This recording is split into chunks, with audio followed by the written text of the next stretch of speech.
Hey everyone, welcome back to Brickcraft, and today on my channel I am doing some Pokemon ornaments for my geek-mas tree.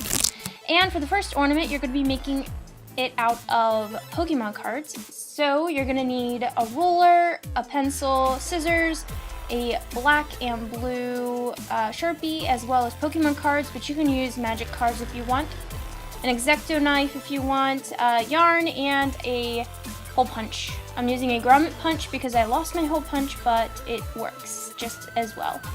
So the first thing you're going to do is you're going to take your cards and you're going to mark out a line for every 5 centimeters on the card and cut that out. You need to cut out 3 cards. It'll take 3 cards to make one of these ornaments.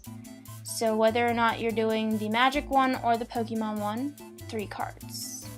And then you're gonna go ahead and take if you're using Pokemon cards, take a blue Sharpie to the edges to hide the white, and if it's magic, then a black one. The next thing you're gonna do is you're gonna punch holes on both sides of the cards, as you can see here, and then I lay mine out in the order that they go in. And I grab my string, and I'm gonna tie 4 knots in mine. That's as many as it takes to stop the card from going through.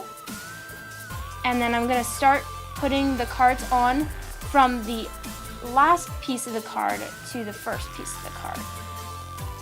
And once I get all of them on, I'm gonna go ahead and put the first card I put on first, and then continue from there to the next card and all the way to the latest card that I put on, and it'll make this little spiral ornament, as you see it's doing here. You're gonna have to hold it and press it down as you go,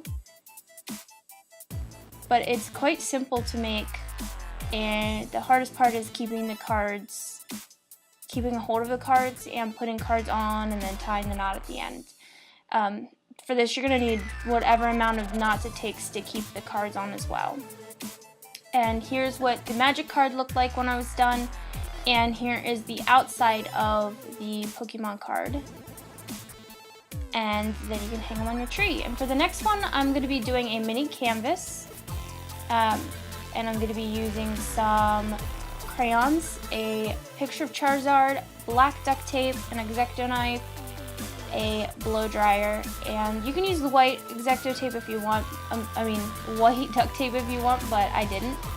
So the first thing I do is I place my crayons, and then I go ahead and get my blow dryer and blow the crayon art on there the way I want it to be. And then I go ahead and I'm gonna let it sit and dry. And while it's drying, I can cut out my Charizard cutouts. If you guys aren't too good with X-Actos, I wouldn't suggest doing like a Charizard where it's very intricate. Maybe do Charmander. You could do this with any other Pokemon with different colors for your little tiny mini canvas. But this Charizard was quite difficult, which I found out as I was cutting it, of course. And then once it's finished and the canvas is dry, I can go ahead and put that on. And don't forget to add a little loop to the back and hot glue that on. I didn't remember to record that for you guys. The next one I'm making is a Pokeflute ornament, and I'll be using red, white, yellow, black paint, some cardboard tubing, an X-Acto knife, paintbrushes, styrofoam ball. And the first thing I do is I cut my tubing in half. Not really in half, like the top part is quite smaller than the bottom part, and I punch 3 holes into the bottom part, and then I paint that. There you can see the 3 holes that I punched. And then once that's dry, I'm going to take and put a red line around the bottom. Don't forget to do the top part of the tubing, the little tiny piece that you cut off at the beginning. That just gets painted yellow, and just leave it set aside to dry. And then I'm going to go ahead and paint half of my styrofoam ball with red paint, and then once that's dry, I'm going to paint the other half with white paint. And when that dries, I paint a black line around the center part, and in the middle of that black line, in one part, wherever I choose to put it, I'm going to paint a big black circle. And once that black circle dries, I'm going to paint that in with a white circle. And once that white circle dries, I'm going to paint that in with a black circle, and then paint that black circle in with a white circle.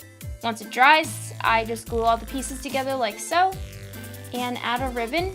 And here are all my Pokemon themed ornaments on my geek-mas tree.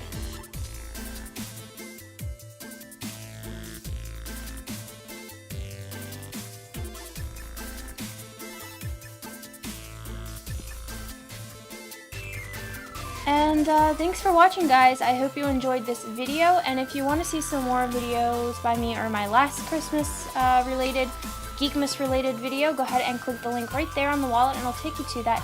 Don't forget to send me pictures of your creations as well.